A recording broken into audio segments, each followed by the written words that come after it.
I'd only been to the UK before, actually once, for a rugby tour back when I was in high school, and so I really didn't have any idea what I was supposed to be expecting. The vibrancy of the place is just stunning. There's this amazing sense of history. There have been so many great figures who have studied here. It's really, really inspiring. The connections and the networks of individuals that you get to know here, people who are going to go back to their home countries all across the world, and we're going to be influential, important people. Studying in the UK can seriously change the course of your life. In this film, some influential Canadians talk about what they got from their time in the UK.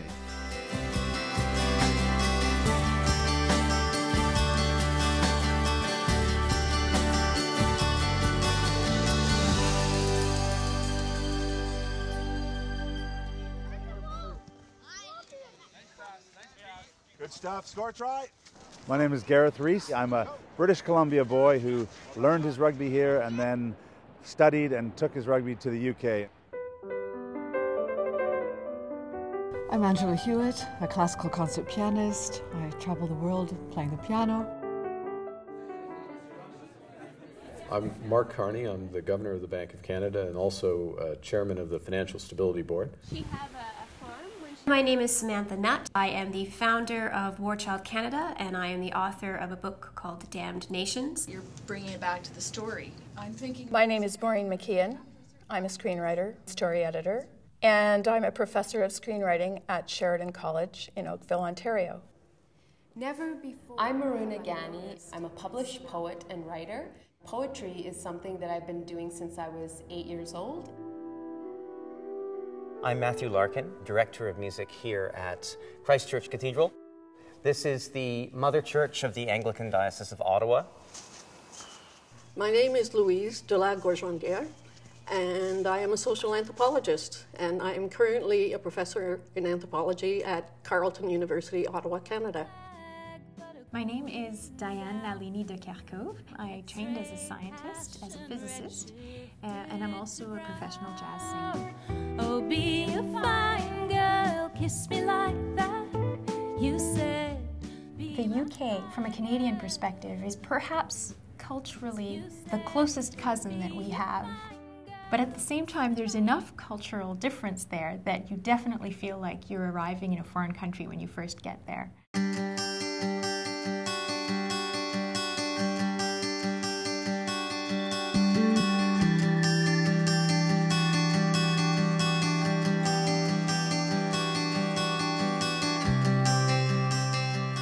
It was because of my time at the London School of Hygiene and Tropical Medicine and the experiences that I was gaining there that I was offered the opportunity to volunteer with UNICEF in Somalia.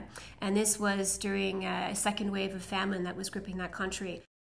And that experience, which ended up becoming my master's thesis, set me on a course to work in different war zones around the world, and which ultimately led me to start the organization War Child.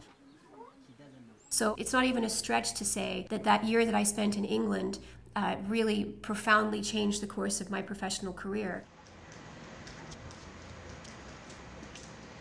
I first went to the United Kingdom in 1988 to work in the city. I worked in the city for a couple of years. But it was really only when I came back to study as a Commonwealth Scholar at Oxford that I fully understood, to the extent anyone can, fully understood the country, its richness, and certainly the educational experience was remarkable. Let me start with the obvious. It has been a very difficult year for capital markets. The intellectual and policy response to the crisis of British authorities has been the most nimble, aggressive, radical even. My experience in the city helped develop an appreciation for the strengths and the limits of markets and a global outlook, because really the City of London is the center of global finance.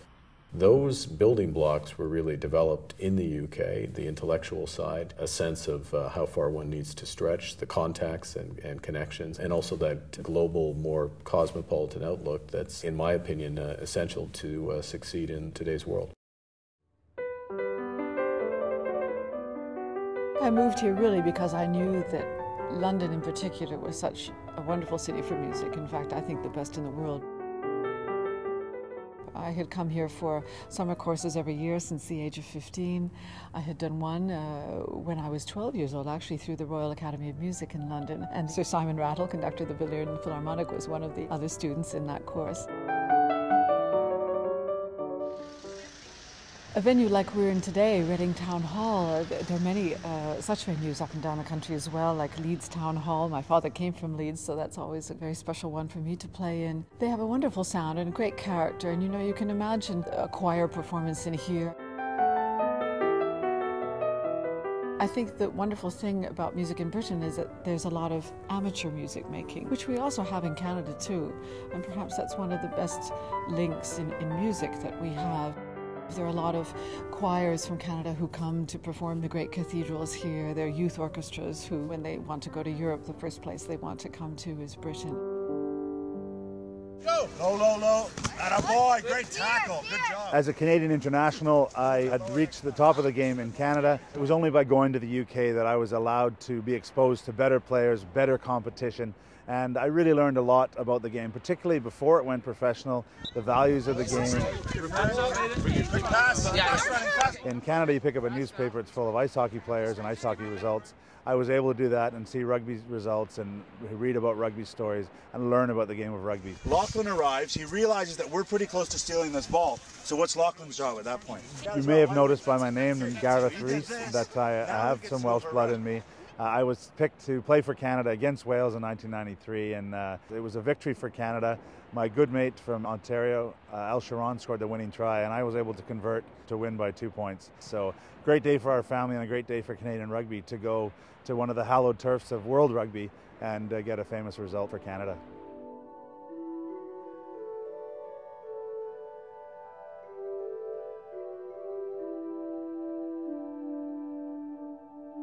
I attended the University of Toronto, was organ scholar of Trinity College for a couple of years, and then moved on to the Royal College of Music in London.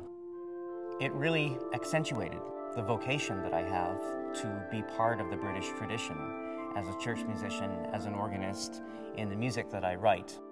Certainly in Anglican churches like the one where I work, and certainly given my own personal heritage, the connection with Britain and things that are British is extremely strong. I very much write, at least I'd like to think that I do, in the tradition that's been established in the British colleges and churches, and that's really been part of my life, and I continue to work in that tradition now. So why don't we take a look at the POV shots? As I grew up and realized that I was really interested in things like writing and music and theater, bringing it back to the story. It became clearer and clearer to me that England was, if you're an English-speaking person, it's one of the places that you really want to go because it's the home of so much of what seems to be part of your culture. So was it the director's idea? Basically, the director and DOP stood in the area. When I talk to my students here and they talk about the things that they like watching on television, inevitably they're going to tell me about some English program that they have recently discovered, even if it's Doctor Who. They're not even aware that it's had all the incarnations that it's had, but they're just blown away by the fact that there's this kind of edgy, intense stuff going on. There also will be times when you'll see the footage and you'll say, man, they solved a problem I could not solve. I was able to introduce a couple of students to the UK film and television scene at this conference in Edinburgh, Scotland. That was exciting for me because it was kind of like passing the torch. At the end of my undergraduate studies, I took a study tour through West Africa and fell in love with Ghana and decided to do my research there. I went to Cambridge University for my PhD, and it was so rewarding in terms of understanding a different culture, although I had worked in Ghana, but this was a Western culture, not a developing country culture, and it was as much culture shock going to Britain initially as it was to Ghana. I was learning to become an anthropologist, but I was also learning how to become a citizen of the world. Anarkali. Never before have I noticed my smell. Copper red pollen center Issues around identity and race history is very much a part of my academic work. One of the reasons I chose the University of Sussex Institute of Development Studies was at the time in Canada there wasn't any specific master's degree that focused specifically on gender. I was hesitant about going there to study in an environment that is the center of colonialism. What I experienced were people of so many different backgrounds, all there to interrelate with one another and learn from each other and share their experiences.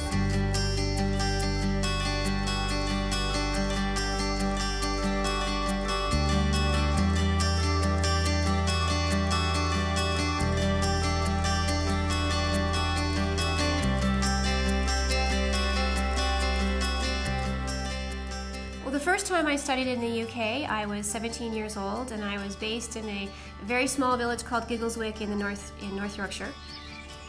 It was this idyllic setting, but we're right in the middle of the Yorkshire Dales, so you can imagine what winter was like in this 500-year-old school. It was interesting. It was at times cold and bleak, but as my mother told me at the time, it builds character. And so now I think I have probably more character than I could possibly ever want. I would say I had a much deeper appreciation of the value of central heating, for example.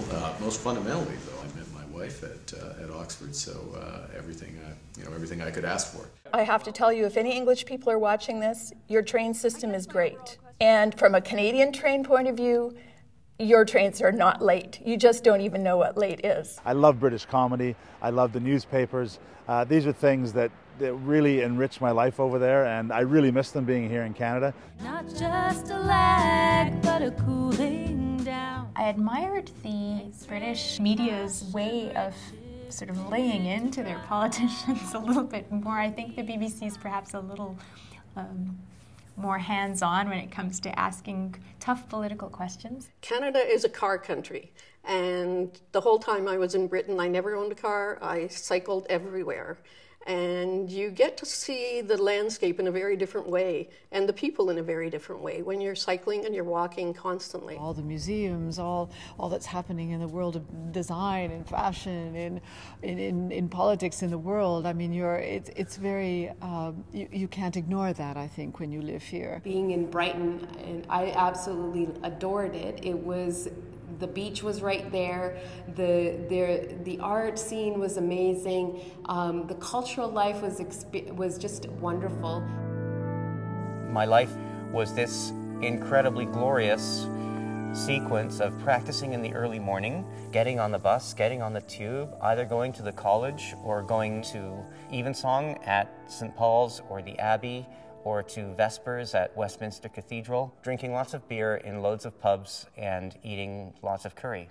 And that was really my experience, and it was formative. And I can tell you that, most of the repertoire I play today as an organist was repertoire that I learned during that time I was in Britain at the Royal College.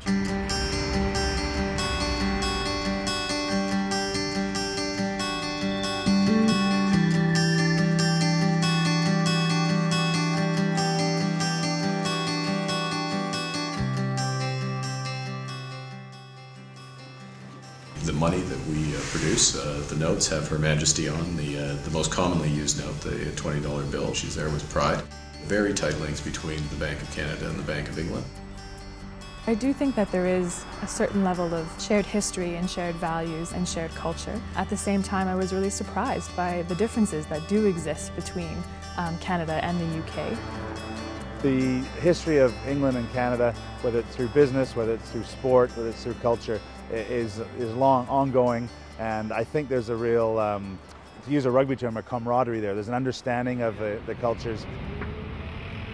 By being here and being able to sort of sense that history and really sort of understand how it feels to situate yourself in a long, long historical chain is something that gives you a totally new perspective on how we live at home.